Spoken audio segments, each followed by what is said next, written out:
utilize it necessary.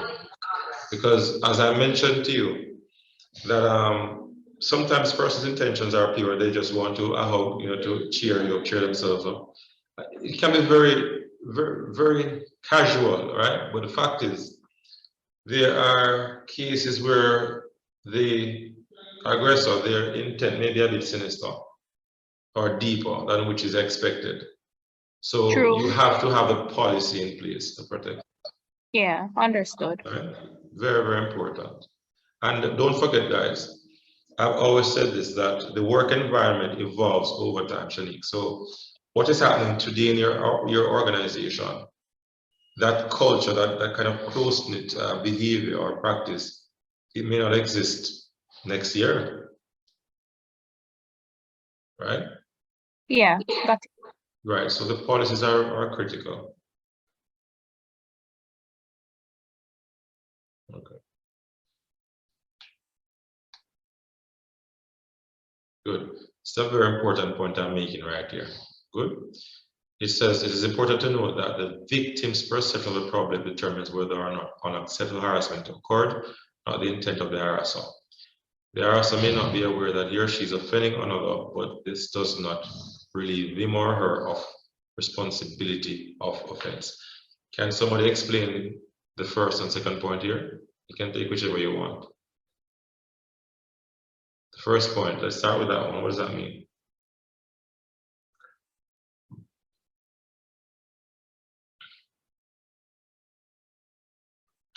Any comments on it?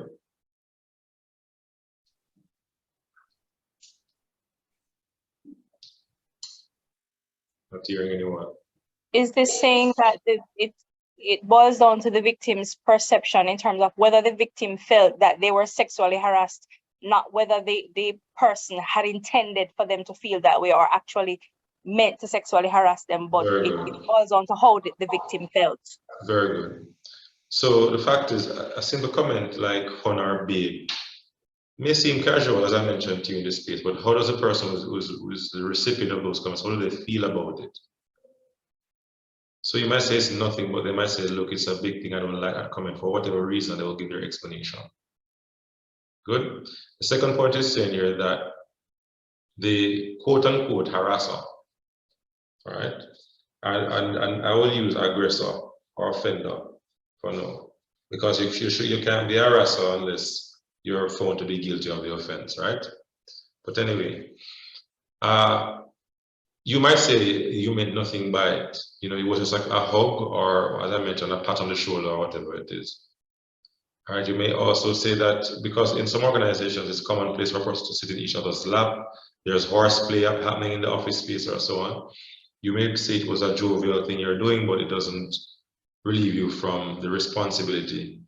There may be a penalty if the harassment is proven, whether it was inadvertent or not. Are you following? Yes. All right, Nadia. I don't know if persons are falling asleep or they're listening. I'm trying to understand what's happening with the group. Or you're multitasking. Stacy, are you here with me? Barbara?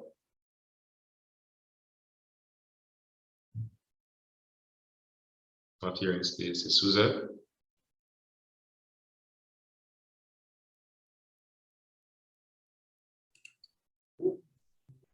Yes, go ahead. I am here. I'm sorry. I'm here. Multitasking. You're multitasking. All right, Shanique, are you here, Shanique? Yes, I am. Any questions for me? No more questions at this time. Are you following the information? Yes, I am. Okay, good.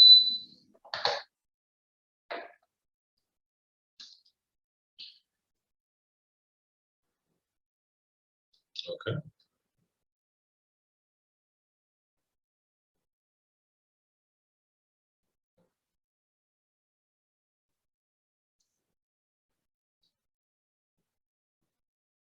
So the fact is, a number of incidents that are relatively minor may amount to sexual harassment. Good. And this is a minor incident here, but again, Who is harassing who though? What do you think when you look at this picture? I would say the male is being. Huh? Seems as if he's trying to take her hand off his shoulder. Yes. So it looks like the female is harassing the male, right? Yeah. But others will say that he's trying to hold her from leaving. Good. But if we're going with the fact that she may be harassing him, of course, a simple gesture right here may be deemed to be sexual harassment if it is repeated and unwanted. Good. Look at this comment. What do you think about this one? Have you hugged your boss today?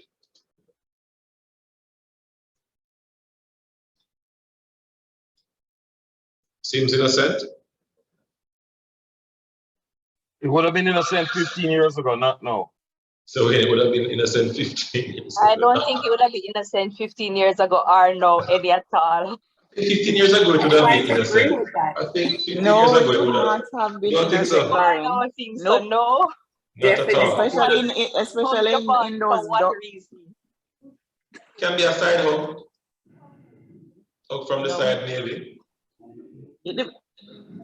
A lot of the industries, especially those coming out of the plantation thing with the sugar cane and all that, Yes. not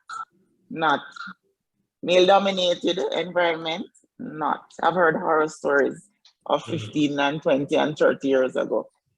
So no. No, it's not cool. Not acceptable at all. Okay. Look at the boss's face, eh? Exactly. Like he's just sitting and waiting. Yes, he's been waiting for this all morning or whatever it is. Yeah, but again, it could be an innocent gesture. He just wants to show some kind of affection, you know, and encouragement to his team members. Right.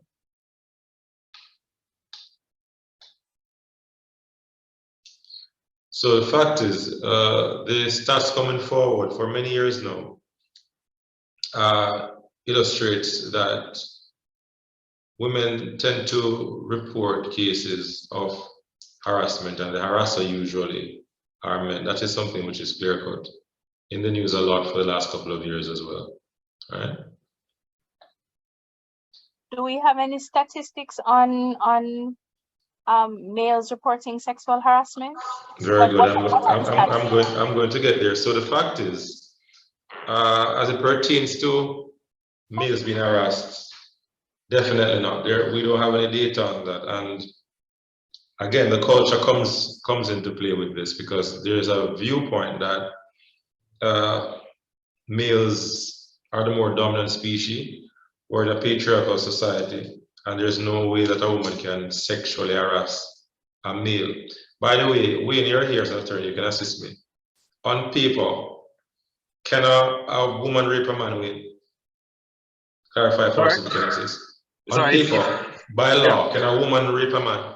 Yeah, because basically it's not just the physical, empirical aspect of the activity, it's also the unwanted nature of the activity. When you go into basically the aspects and the facts of the case as to what happened, that's different. But the non-consensual part is still the most live part of the offense. I asked because another attorney told me that rape includes penetration. That's the thing. That's why I said when you go into the penetrative aspect of it, it's different. So all right, let me put it differently. They can't rape a man per se, but they can sexually assault him. That's the way I that's right. So that's what I'm saying, because a man can rape another man because of the insertive nature of it. Yes. But if a woman uses something on a man insertively, that's also a type of rape. But she cannot rape him with a part of herself in the same way a man would. Because of the technical, but the assault part, no matter what the physical aspect of it is still there, because it's still non-consensual. But the assault would be a lighter charge though, wouldn't it? Sorry, what's that? The assault, wouldn't that be a lesser charge, penalty? You see, that's why I say it goes to the facts of the case. Because of the aspect, the insertive aspect and the biological aspect, You'd have to now see what exactly happened. So I'm not going to say it's automatically a lighter charge. That's why the facts are weird when it comes to the woman being the perpetrator. Whereas now it's a little bit more open and shut if the man is deemed to be the perpetrator because of the biological aspect of the offense. If you understand what I'm saying. Yeah. Understand. Yeah. Understand. Right. So the fact is, there's a particular case that I'll share with you that with a friend of mine happening to him. No, actually. So I have a friend. I'll call him Stephen for now. And Stephen works very close to where I'm at now. He's in proximity, good close proximity. And his managing director is fond of him. She likes him. So what she'll do is that when he attends work, she'll say to him, an example is that she'll say, Stephen, come to my office now, I need to speak to you. And he will hurry and go to her office to have the conversation or the meeting. And when he goes there, they're alone. She closes the door and she's chasing him around the desk or whatever it is, the table, trying to pull his tie, pull his belt, whatever it is. Now he's very uncomfortable with this kind of action because he's engaged or was engaged. So he kept complaining to me about it. So I said to him, Stephen, let us report it at campus police. He said, fine. So one morning I went by him, he was complaining again. I picked him up, I said, let's go by the police station. I'll let you speak to somebody down there. Went to the police station. We went inside, there were 3 officers there. And I said to one, which I'll call him Mr. Brown now. Mr. Brown, Stephen wants to have a conversation with you about a matter. And he says, Stephen, come forward, man. And he goes for his logbook and his pen and so on. He sits down and he's ready to take the information, the report. So Stephen now starts to explain the situation in terms of the assault, or not assault, the harassment. And while he's there explaining, I saw when Mr. Brown's pen falls flat on the paper, just bam, drop on the book. And he says, Stephen, stop. Who are you making reference? Is it Miss Chin you're talking about, the nice lady who, you know, well shaped and whatever? And he says, yes, Mr. Brown, it is her. And he said to Stephen that, Stephen, hear what? I tell you what you do. Come and take my work down here at the station and me go take your work up by your office. And it was one big uproar, one big laughter about the situation. That was the end of it. So now Stephen is still being chased around, you know, in the office space as well. He's saying that Mr. Brown also now frequently visits the location, asking if everybody is okay, anybody needs help and all that. So the fact is that there's a perception that men cannot be harassed, but it can happen. Where are the attitude in police? Go ahead, Elizabeth. Yes, the problem with that, Dr. Marsh, is that the man did not tell her that he does not like what she's doing. And that is a problem with men when they're harassed by women. Maybe a good point, because he didn't mention to me that he told her that. Yeah. Yeah, so maybe he didn't. Because it's somewhat taboo for men to because of our culture, it's somewhat taboo for a man to tell you, look here, I don't like the attention you're giving to me. Our culture makes it seem like men are soft when they do that. So hold on, guys, give me 1 minute, hold on, guys. You can speak, go ahead. yeah, I'm saying that our culture, it's taboo for men to say if they don't like the attention that they're getting. It makes them look soft if they speak up or say anything. So maybe that's why we're not having, and as when Stephen reported it, the response he got. So maybe that's why we're not having more men report incidents. That is very, very true. It's just like if a man is domestically abused, he's way less likely to report to the police. And the ones that do go to the police look at you like, what kind of idiot thing this? Your wife beat you, ha ha ha. So most men won't report it.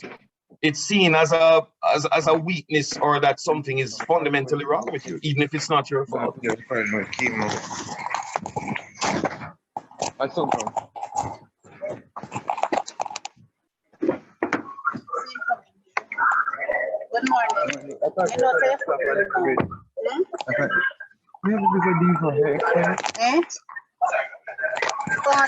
Oh, sorry. I was about to be about the not doing this. What's going on? If You you see, alright? if you see Andre she diva this McLean? morning, Kenneth Road, McFarlane, glasses and sorry. the whole 9 yard, I hear jazzed up and yeah. What happened? She look diva this morning. Him say I look deeper this morning. You don't know him. Okay. Always look deeper. Well, I was just checking to see if he's okay, because he didn't sound so great this morning. Me? You alright? Yeah, man, I'm good. Andre. I'm good, man. I'm good. Yeah, man, I'm good, man. Yeah. Him keep saying that, but me not think same good either. I don't think so either. I same thing me tell him yesterday. No. Well, Yesterday.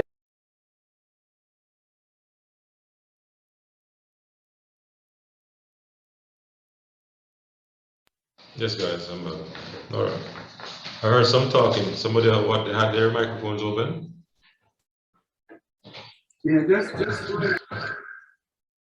Okay. So this says no, I don't call it sexual harassment. I call it casual violence.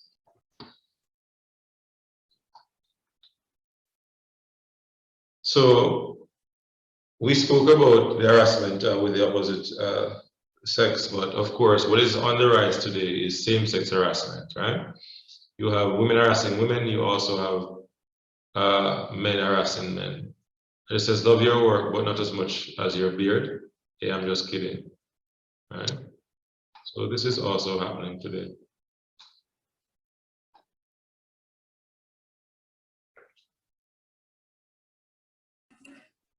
Dr. Mark, what Yes, do it is. you have to say about, okay, I know men that it can be rape, one man to the next, but what about the incident of woman to woman? Is that seen as? I think that's more seen as assault. Wait, can you comment on that? That's more seen as assault because, as I mentioned to you, rape, based on what I was told by the legal luminaries, involves penetration. So maybe if it involves penetration, it can be deemed to be rape. But I have never heard of a woman raping a woman. It depends on the if there were other implements involved in the activity. Okay. But that's why I said the facts are, when it comes to matters like that, the facts are very, very important if it goes to litigation. Okay. Right, there's something I want to share with you see, I have two versions for the presentation. I'll share this with you. All right, so good question. Let me share this particular. So it leads to my